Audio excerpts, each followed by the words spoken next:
Donc, pH d'une solution d'acide faible. Donc, soit AH, un acide faible introduit en solution aqueuse de volume V en concentration apportée C. Donc, un acide faible, c'est un acide qui réalise une réaction avec l'eau lorsqu'il est introduit dans une solution aqueuse, et cette réaction n'est pas totale. C'est-à-dire qu'à un moment, on arrive à un équilibre et les réactifs ne sont pas complètement consommés. Voilà.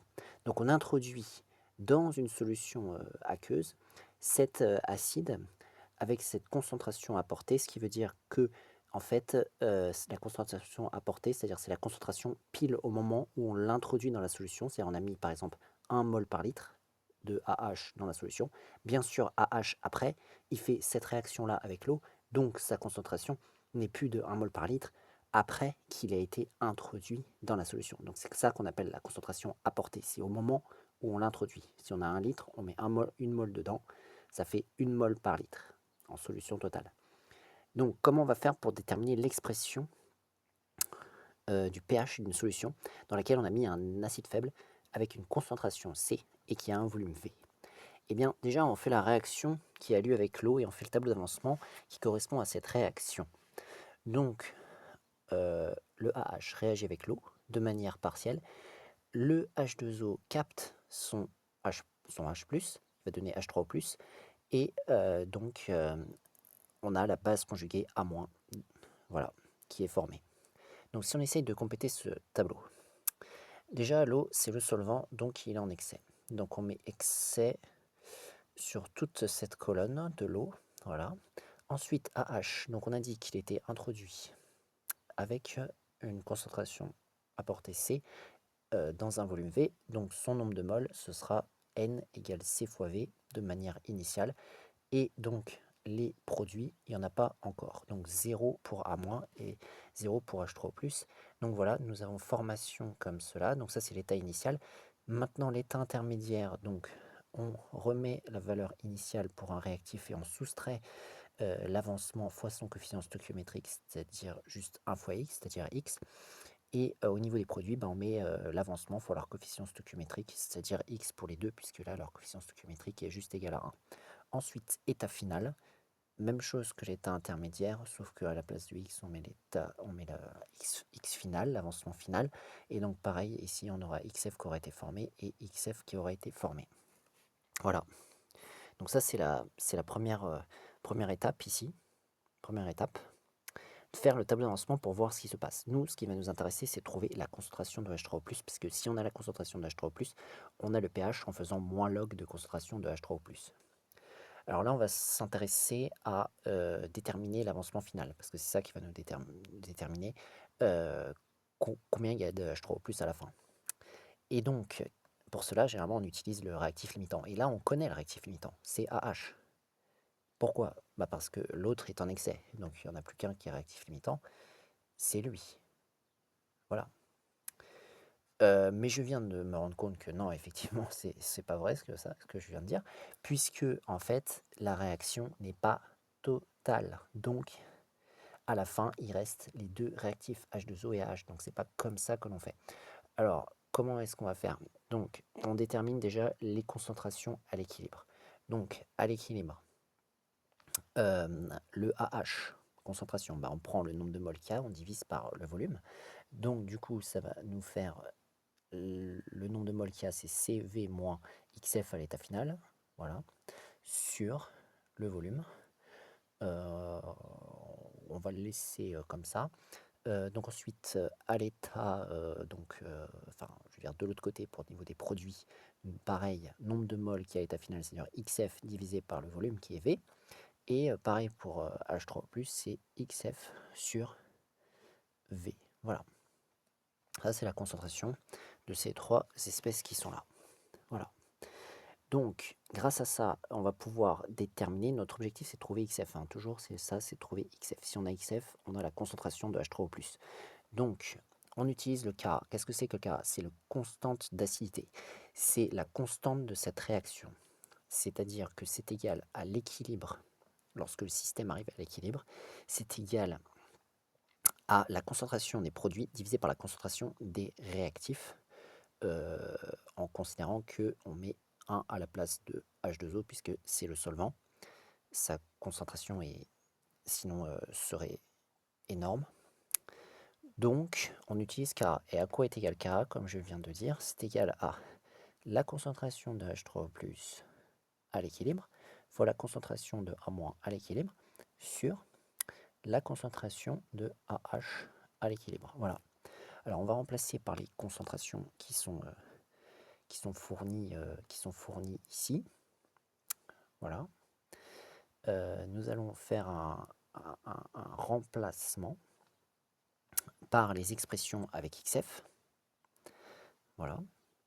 Et qu'est-ce que cela va nous donner? Ça va nous donner Ka égale. Donc on remplace ici H3O+ par XF sur V fois XF sur V également sur, et ici AH c'est C fois V moins XF sur V. Voilà. Voilà, nous aboutissons à ça. Très bien. Très bien, très bien. Donc maintenant, comment va-t-on faire? Donc en fait, ce qui va se passer, c'est que les volumes ici vont se simplifier dans cette fraction, en haut et en bas. C'est-à-dire que ça va être égal à donc XF au carré sur V fois V sur CV moins XF. Voilà. Alors ici, c'est V au carré aussi. Voilà. Donc, on se retrouve avec XF au carré sur CV moins XF. Voilà. Et ça, c'est égal à K. Alors ici, à ce moment-là, on fait une hypothèse. On fait une hypothèse. Ouais, on fait une hypothèse. D'ailleurs, ce que l'on va faire plutôt, c'est que ce qui aurait été mieux depuis le départ, en fait, c'est que ça, on fait une simplification avec V, donc ça fait C moins XF sur V, et on va poser grand X égale XF sur V. Voilà. Voilà, comme cela. Ici, ça c'est égal à grand X, ça c'est égal à grand X, et ça c'est égal à C moins grand X. Voilà. Et du coup, notre expression de Ka va nous donner Ka qui est égal donc à ce qui est ici, c'est-à-dire x fois x sur c moins x. X